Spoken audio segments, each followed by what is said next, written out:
If I told you that you could drive from Denver, Colorado all the way to Las Vegas, Nevada in one shot without stopping for fuel, would that pique your interest?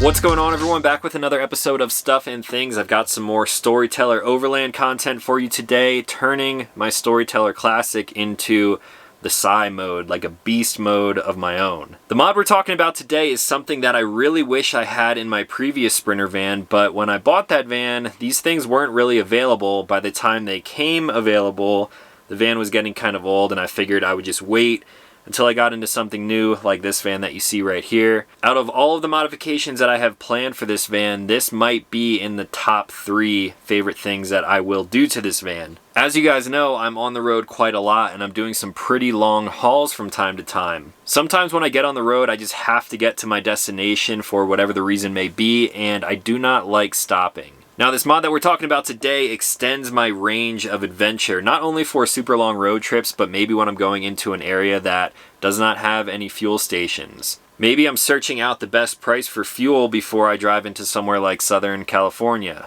I could pay $3.89 in Arizona, and then I go into California and you're paying $5, sometimes $6, even more than that. So there's a lot of benefits to what we're talking about today. While I was in Southern California, funny enough, last week I swung by S&B Filters and we installed a new long-range fuel tank in my Storyteller Classic.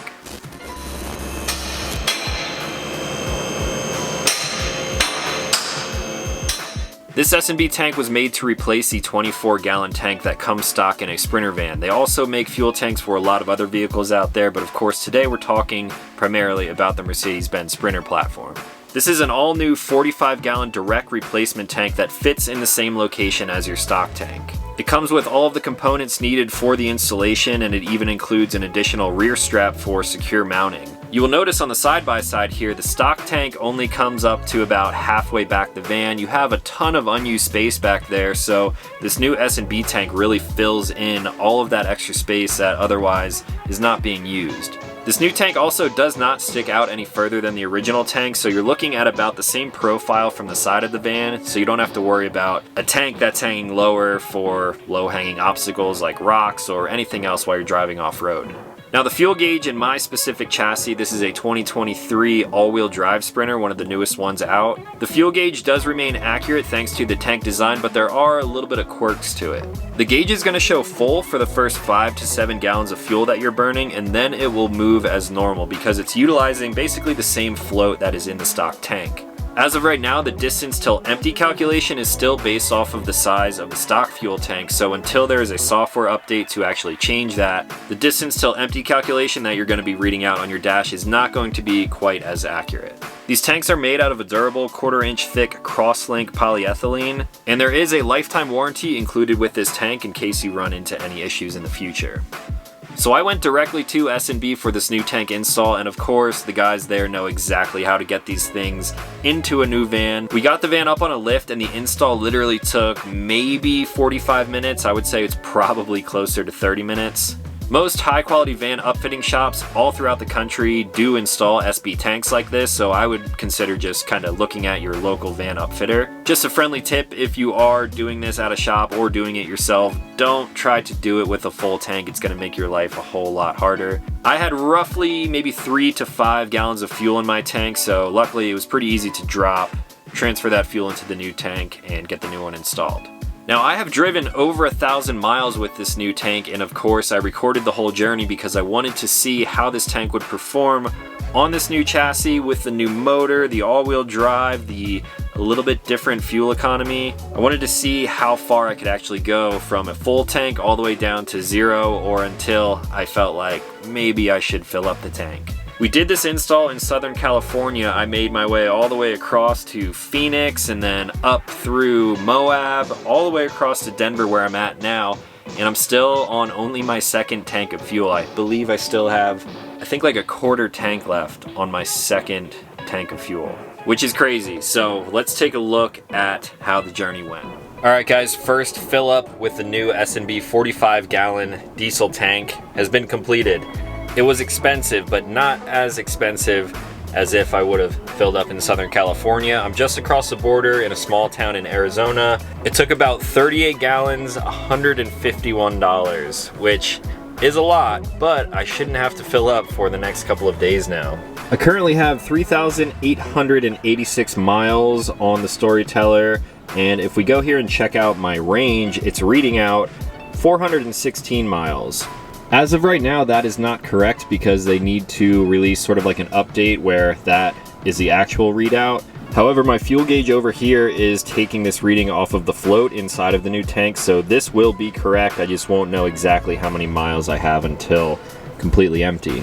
So I'm on the part of my Storyteller journey right now where I'm heading across Arizona to Mesa, where I'm going to visit Al Vans. We're gonna do a little bit more modification, and then over the weekend I'm going to be sort of camping my way slowly back to Colorado. Once I get there, I've got a ton of work cut out for me, but I want to actually test out some more functionality in this van and bring you guys some more videos on that. So over the next day, couple of days, I don't know how far I'm gonna be going, how fast I'm going, where I'm even really going, but I'm gonna keep an eye on my fuel and we will see how far I can get with this brand new tank from S&B.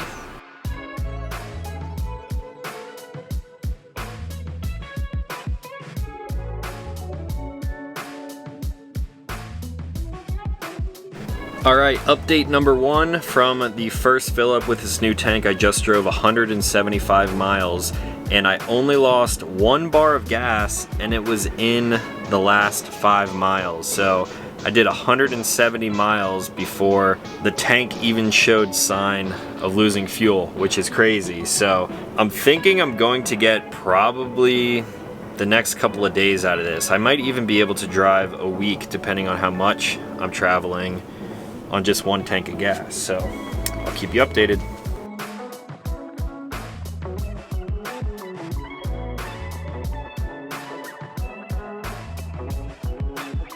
Alright, it is now the next day. I'm continuing this long range tank distance test and I just hit exactly half a tank and we have gone a total of 420 miles, which means there's a good possibility the range could be close to 800, maybe. Of course, the tank changes in size depending on like where you're looking at it and where the fuel actually pulls up, but we're doing good. I left Phoenix, Arizona this morning around maybe 11 a.m. and I am north of Page right now. Soon I will be heading through Monument Valley and I'm on my way up to Moab, Utah. So next check-in maybe later this evening. We'll see.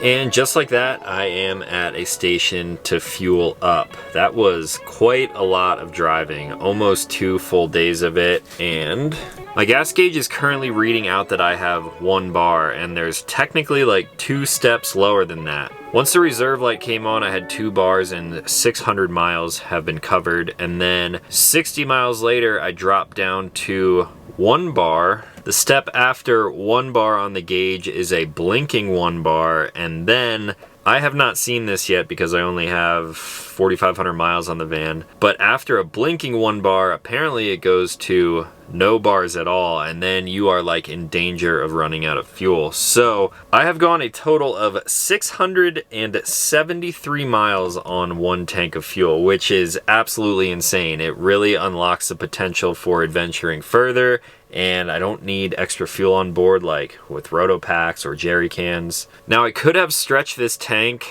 even further to that blinking light. However, when I was in Phoenix, I met up with my buddy Tim for lunch, and he actually just got the same S&B tank yesterday, same day I got the tank. He did a trip from Salt Lake City all the way back to Phoenix in 1 shot without stopping. Again, pretty insane distance there. And we were talking about the heating system in the Storyteller, an S-bar heating system. Now, nothing was really modified with the whole delivery system of the fuel, so we basically took it out of the stock tank and dropped it in this one. Because this tank is bigger and longer, it's still using a float to read the level. So as that float is dropping down, previously at 3 bars of fuel, that is where the S-bar system would stop working because it drops below the pickup. But because this tank is bigger, the fuel level will technically sit lower even though you have more fuel than you did before. So I believe the diesel heating system will stop picking up fuel probably at 4 bars now. I can't actually confirm that because I have not experienced it yet, and I don't want to experience that because tonight it's going to be in the low 30s. I have water in the van and I need to have my heater running. So that being said, I'm going to spend a whole bunch of money here and fuel up with diesel at $4.88 per gallon. And in the future, maybe I will bring you guys an even further distance test because I was getting about 17 miles per gallon this entire test. And I think when we're going straight across the country, maybe like Colorado to the East Coast, it could be even better. So I'll report back on that in a future video. So there you guys have it, taking the stock capacity of the Sprinter and almost doubling it. I believe if I had a completely full tank and ran it all the way down to where my fuel gauge was actually blinking, I could probably get close to 700 to maybe even 750 miles if I'm averaging that about 16 to 17 miles per gallon. Of course, that will change once I do a lift and bigger wheels and tires, but at that point, I believe I'm going to be able to actually change some of the computer programming in here to hopefully get that distance till empty calculator to have an accurate readout, and as well as the speedometer, odometer, and things of that nature. So if you are interested in expanding your range for all of the adventures that you may want to go on in your own van, check out the S&B tanks. I'll leave a link in the description down below.